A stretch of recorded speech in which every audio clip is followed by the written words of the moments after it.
even if longswords all look vaguely similar, they can actually be hugely different. Hey folks, Matt Easton here, Schola Gladiatoris. So I'm going to keep this fairly short and sweet by my standards, and that is simply to say that over the last few years, in fact, I've been studying a lot of original medieval longswords. You will have seen not that long ago I was at Olympia Auctions looking at two original 15th century Castillon longswords. An amazing experience that I will never forget, and I'm very glad I managed to get measurements and get them on screen and get lots of photos and that kind of stuff. Now, I've owned this Albion Ringneck for many years now. You will have seen it in lots and lots of videos.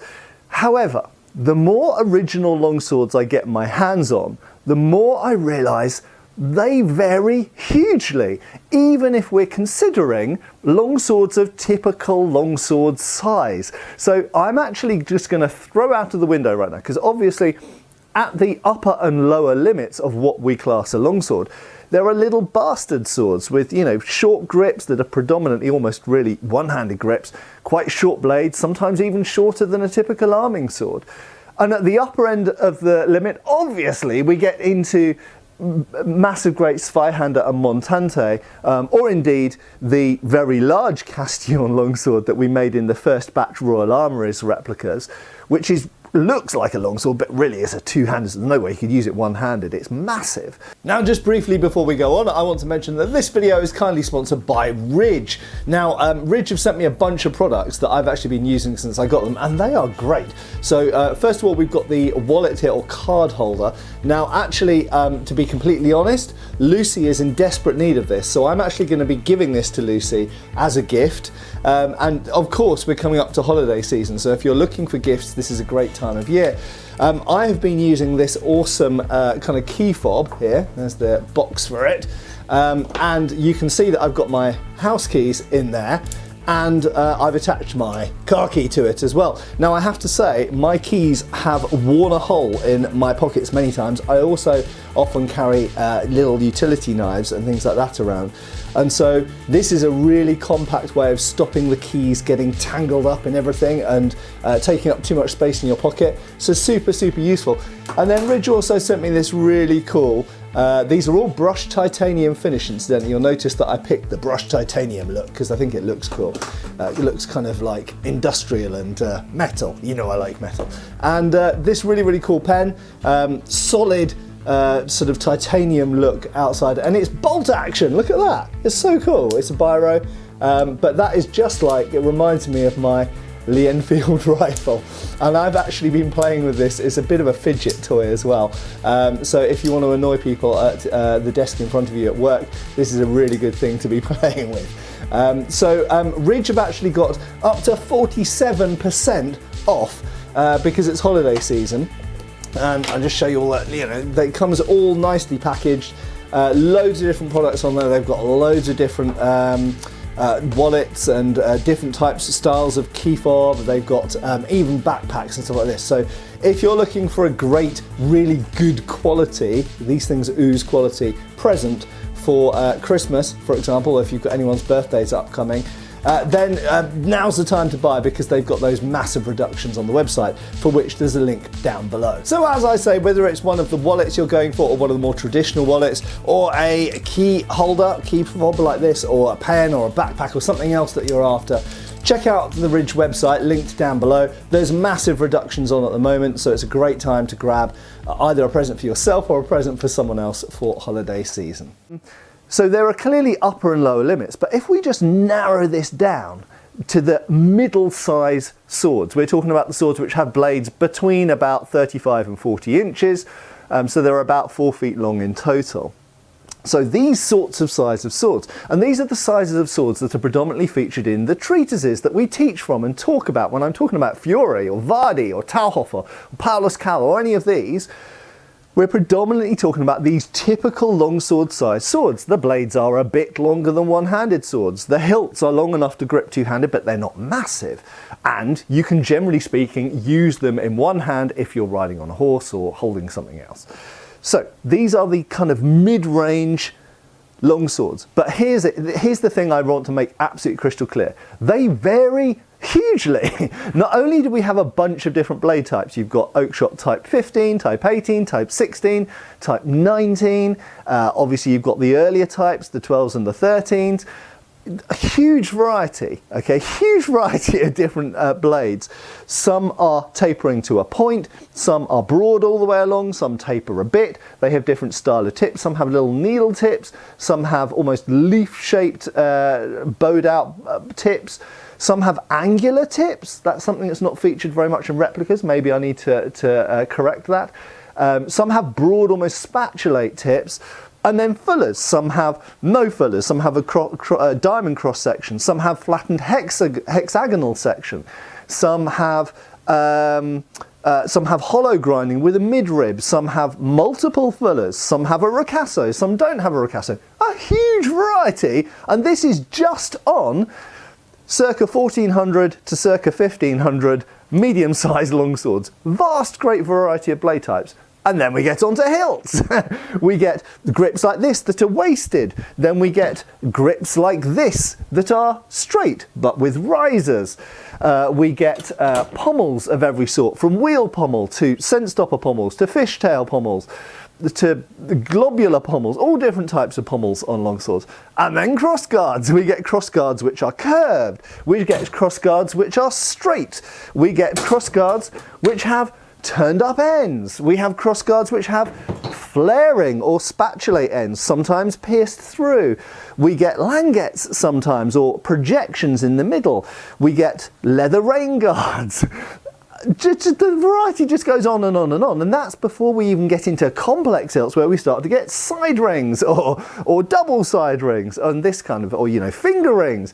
It goes on and on. So huge variety, but they also function in a different way. And I think there's this perception, particularly in HEMA circles, that, oh well, yeah, we've got all these different choices, there's different styles of blade, there's different styles of grip, different styles of guard, but you use them all kind of the same. Well, kind of, yes. In a very, very broad brushstroke sense, yes, you use them in a similar way, but they function really differently. So, this Albion Ringneck is what I would describe as a 21st consumer's perfect idea of a longsword.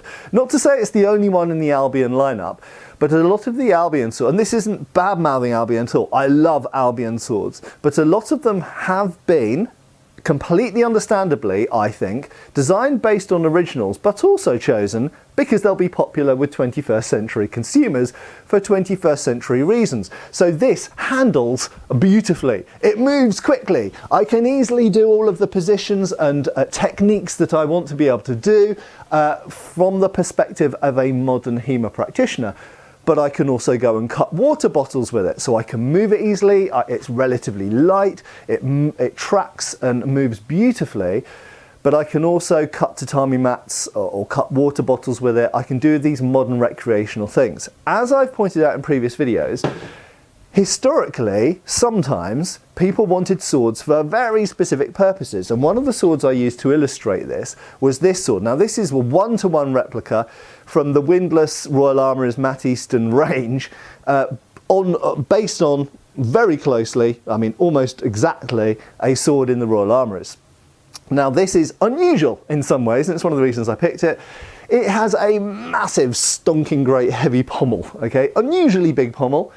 I have to say modern consumers tend to prefer certain types of pommels to certain historical people who seem to have sometimes preferred other types of pommels. But anyway, a massive great pommel. The guard is nothing particularly unusual, but the blade is incredibly thick, centimetre thick at the base, tapering down, this has actually been sharpened, so be careful, but incredibly stiff. Not a very good cutter. Not to say it can't cut. It's sharp. I wouldn't want to be hit by it. It will give a very powerful blow, but if you were wanting to cut water bottles or cut tatami mats, even green bamboo, it's not a particularly good cutter because that's not what it's optimized for. It's really optimized for skewering, punching through mail and into the gaps in armour and using as a lever. This is, in my opinion, practically a specialised armoured fighting S-stock. But In shape, silhouette and size and even weight, it's a fairly typical longsword. So even though we've got these two swords here which are, you know, similar size, similar weight, they handle completely differently and are made with really different priorities. Next we go to a completely different sword, again from the new second batch swords for the Royal Armouries line. This is the new longsword which is available now. And this is a completely, despite the fact it's not that dissimilar in date, it's a completely different type of sword. It's a similar size, and yeah, it's a longsword, and yeah, you could use it in the same way. You could use both of them for Fiore, or both of them for Talhofer, or Paulus Cal, or Codex Wallenstein. They could all fit within those treatises, but they're really different swords. This is a flattened hexagonal section blade. It's longer, it's obviously broader, it's got way more flex, a fair amount of distal taper, but it's nowhere near as thick at the base of the blade. I think, if I remember correctly, it's about 7 or 8 millimeters maybe, but it tapers down hugely down to about 2 millimeters down near the tip.